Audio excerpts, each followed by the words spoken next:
அன்பானவர்களே, ஆண்டவராகிய இயேசுவின் நாமத்தில் உங்களுக்கு என் அன்பின் வாழ்த்துக்கள். உண்மையாகவே உங்களை சந்திப்பது போல ஒரு சந்தோஷம் வேறு ஒன்றும் இல்லை. கர்த்தருடைய பிள்ளைகளாகிய உங்களை சந்திப்பது நமக்கு எவ்வளோ பெரிய பாக்கியம். கர்த்தருடைய ஊழியர்களாகிய எனக்காக, என் குடும்பத்திற்காக ஜீசஸ் மீட்ஸ் ஊழியத்தின் மேல் நீங்கள் வைத்திருக்கிற ஒரு பாரம், தாகம், ஜெபம், அன்பு, ஒத்துழைப்பு எல்லாவற்றுக்காக நான் கர்த்தரை மகிமைப்படுத்துகிறேன். நீங்கள் மிகவும் விசேஷமானவர்கள். ஏனென்றால் இந்த கடைசி காலத்தில் விசுவாசத்தோடு கர்த்தருடைய வார்த்தையையும் கர்த்தருடைய வல்லமையிலும் நீங்கள் பலப்பட்டு கொண்டு வருகிறீர்கள். ஒவ்வொரு நாளும் அனுதினமும் ஆவியானவரோடு என்ற தலைப்பில் ஒரு சின்ன குட்டி பிரசங்கம் உங்களுக்கு நான் ஜெபத்தோடு பேசுவது. அனுதினமும் அநேக தேவ பிள்ளைகள் சொல்கிறாங்க. சமீபத்தில் ஒரு அருமையான அரசு அதிகாரி சொன்னாங்க, மிகுந்த பிரச்சனை, போராட்டம், ஆனால் காலையில் அந்த வார்த்தையை கேட்கும்போது என் கூடவே பேசுகிறது போல, எனக்காகவே எனக்கு நேராக பேசுவது போல இருந்தது என்று சொன்னார்கள். இப்படி எத்தனை ஆத்துமாக்கள் தேற்றப்படுகிறார்கள். அவருக்கு தான் மகிமை. இந்த நாட்களில் நமக்கு நம்முடைய ஆத்துமா தேற்றப்பட வேண்டும். நம்முடைய ஆவி வலிமையாக இருக்கணும். நம்முடைய ஆவியை, உங்களோட ஆவியை ஒருவரால் எதிர்த்து நிற்க முடியாத அளவுக்கு உங்களுக்குள்ள ஒரு அபிஷேகம் பெருகணும். அதுதான் என்னுடைய பாரம். நிச்சயமாக ஆண்டவர் செய்வார். சரி, இன்னைக்குரிய வார்த்தை என்ன?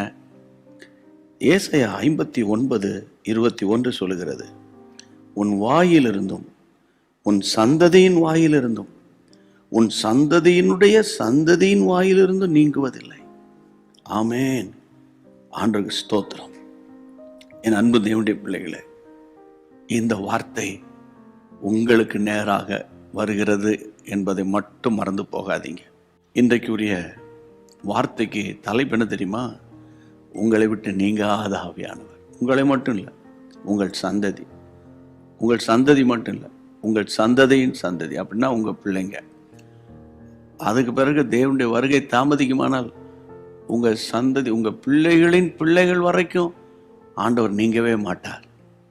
நீங்காத ஆவியானவர். கையை வச்சு லேலுயான்னு சொல்லுங்க. அது போதும். அவர் மட்டும் நம்மோடு கூட இருந்தார்னா அவர் நிமித்தம் பிரசன்னம், அவர் நிமித்தம் பாதுகாப்பு, அவர் நிமித்தம் ஒத்தாசை, அவர் நிமித்தம் அற்புதம், அவர் நிமித்தம் அடைக்கலம், அவர் நிமித்தம் தேவ சமூகத்துக்கு போய் சேரக்கூடிய பாக்கியம், இது அத்தனையும் இதில் அடங்கி இருக்கிறது. ஆகவே ஏசாயா 59:21, பிள்ளைகள் மேலே உங்களுக்கு பாரம் இருக்குல்ல, அல்லது எனக்கு பிள்ளைகளே இல்லைன்னு வேதனையோடு இருக்கீங்களா? உங்களுக்கு ஒரு சந்ததி உருவாகும். பரிசுத்த சந்ததியை உருவாக்குகிற பாக்கியத்தை, பலனை கர்த்தர் உங்களுக்கு தருவார். உங்கள் சந்ததி இன்னைக்கு இருக்கிறத வச்சு தப்பு கணக்கு போடாதீங்க. உங்கள் சந்ததியின் மேல் என் ஆவியையும், வேதம் சொல்லுங்க, உன் சந்தானத்தின் மேல் என் ஆசீர்வாதத்தை ஊற்றுவேன் என்று சொன்னவர் அல்லவா நம் ஆண்டவர். ஆகவே கர்த்தருக்குள் தைரியமா இருங்க. ஏசாயா 44:3 அப்படி சொல்லப்பட்டிருக்கிறது. அதனால சந்ததிகளுக்குரிய ஆசீர்வாதம் மட்டுமல்ல, நீங்காத ஆவியானவர், நீங்காத ஆவியானவர். இன்னைக்கு நம்மோடு கொஞ்சம் பேர் இருப்பாங்க, அப்புறம் போயிடுவாங்க. இதெல்லாம் நீங்கள் மனசில் வச்சுட்டு சோர்ந்து போயிடாதீங்க. அவர் ஒருத்தர் தான் நீங்க மாட்டார். ஆமென். நானும் ஒவ்வொரு நாளும் உம்மை பற்றி பிடித்து கொண்டு உம்மோடு ஓடணும் ஆண்டவரே நீங்கள் ஒப்பு கொடுத்து என் கூட சேர்ந்து ஜெபம் பண்ணுங்க. சரியா? மறந்துடாமல் ஷேர் பண்ணணும். அது மட்டும் இல்லாமல் ஹிந்தி மொழியில் மொழிபெயர்க்கப்பட்டு வருகிறது. ஹிந்தி மொழியில் கேட்குறவங்க எல்லாம், ஹிந்தி மொழி பேசக்கூடிய உங்கள் நண்பர்கள், உறவினர்கள் எல்லாருக்கும் நீங்கள் பகிர்ந்து கொள்ளுங்கள். இப்போ உங்களுக்காக நான் ஜெபிக்க போகிறேன். நல்ல ஆண்டவரே, உங்களுடைய பிள்ளைகளோடு கூட சேர்ந்து ஜெபிக்கிறேனப்பா. ஆண்டவர், உன்மேல் இருக்கிற என் ஆவியையும் நான் உன் வாயில் அருளின என் வார்த்தைகளும் இது முதல் என்றென்றும் உன் வாயிலிருந்து உன் சந்ததியின் வாயிலிருந்தும் நீங்குவதில்லை என்று உடன்படிக்கை செய்கிற கர்த்தர், இன்றைக்கு இந்த வசனத்தை எங்களுக்கு ஞாபகப்படுத்தினபடியினால் கோடி ஸ்தோத்திரங்களப்பா. புது பலன், புது கிருபை இயேசுவின் நாமத்தில் உண்டாவதாக. தேவ சமாதானம் பெருகுவதாக. கர்த்தர் நடத்த போகிற ஆச்சரியமான வழிகளுக்காக, பாதைகளுக்காக ஸ்தோத்திரம். ஆமே. நம்முடைய பிள்ளைகளுக்கு முன்பாக நீர் செல்லுங்க.